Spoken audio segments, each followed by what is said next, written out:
The Headless Children was after we would watch the news at night and we would see anybody doing anything wrong to anybody anywhere in the world. I mean, that's really who the Headless Children are. Every time we saw, a plane getting blown out of the sky or some other catastrophe happening, like what's recently happening with the students in China, that's who the Headless Children are. So really, that break for me, and it wasn't a 2-year break, it was about a 4-month break actually, but 4 months then felt like 4 years considering we had done a record and a tour and a record and a tour and a record and a tour. And pretty soon, you're bouncing off the walls like Daffy Duck, it's like, it's like trying to figure out who you are after a while. So it really served as a break to reflect more about who we were and more importantly, where we were going.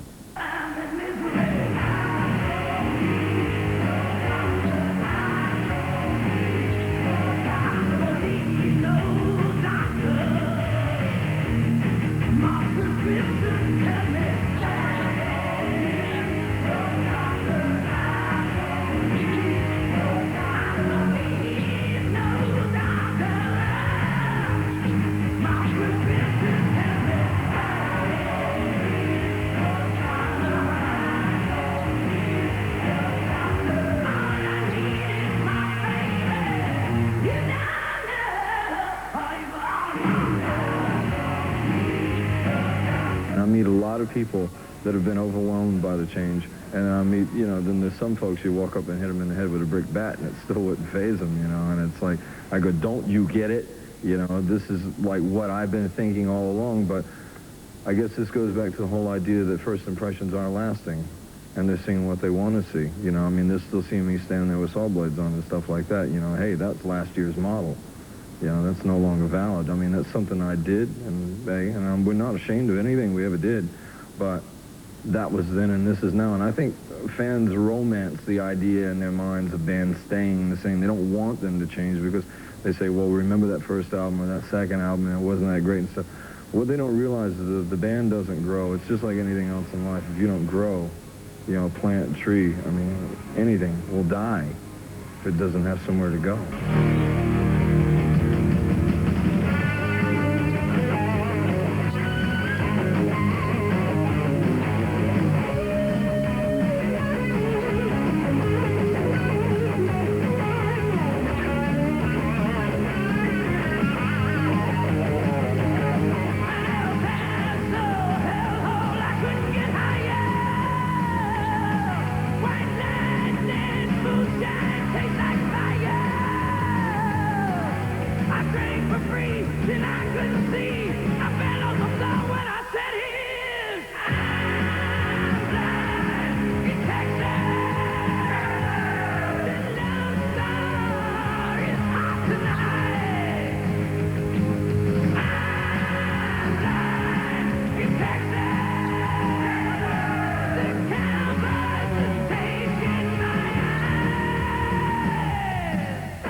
I've been working on some solo material for a long time, and I'm more than likely going to do a solo record before the next W.A.S.P record. We have on our contract, I have to fulfill both of those before anything happens. And I think anytime an artist says that they're going to do a solo record, rumors just start running rampant. So I think that's a lot of what you have. I think Chris's marriage to Lita has probably fueled that flame a little bit, but if somebody knows something I don't know, then it's news to me. Let's put it that way.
I would like to see that song go higher.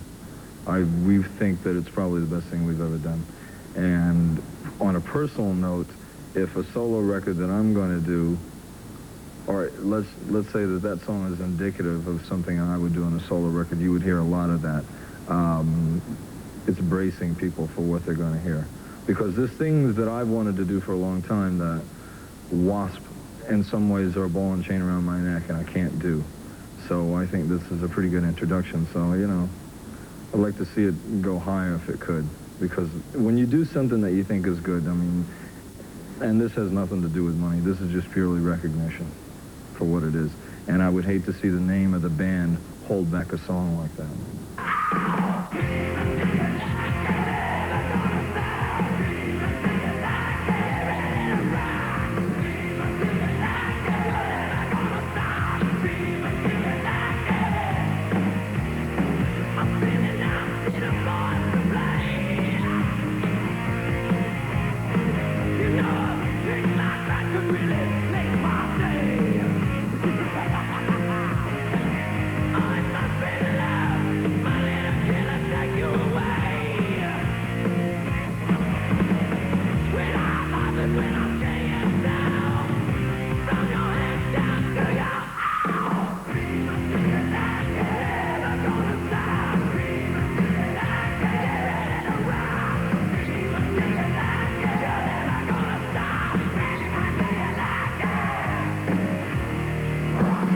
Your involvement with the Nightmare on Elm Street soundtrack, I mean, this is the third soundtrack that you've kind of contributed to, isn't it? How do you get involved in these? Money. Plain and simple. I'll be flat out honest with you. I've never seen one of those movies before. I have no desire to see one of them. If it was up to me, none of them and I would ever been made. You know, somebody said, well, you know, here's something for you to do, whatever. I said, well, I got into it, and to be honest with you, I wish I wouldn't have done it.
I've been a big Who fan forever, and I learned my craft of writing lyrics from Pete Townsend. And the whole idea of the Headless Children was we needed a way to reintroduce ourselves musically to the public. And we thought that the whole idea of, can you see the real me? Because nobody ever really could. I mean, everybody, all they saw was the saw blades and all that stuff before. Nobody could see, like, what I was personally thinking, which was reflective of what this record's all about. So I thought, well, need another way to let people know what's going on inside. But it's turned out to be a real blessing in disguise because a lot more has happened since then. I mean, I've had a few correspondences with Pete Townsend over this now. And if I can bait the hook good enough, then maybe we'll get him to be on this record we're talking about. Because we've had some conversations about songwriting, and I've told him how I feel about him and what I've learned from him and stuff. And I wouldn't say he's my new best friend, but I've definitely made a friend.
ever start to think that I've been put here to do more than it is than I've been doing.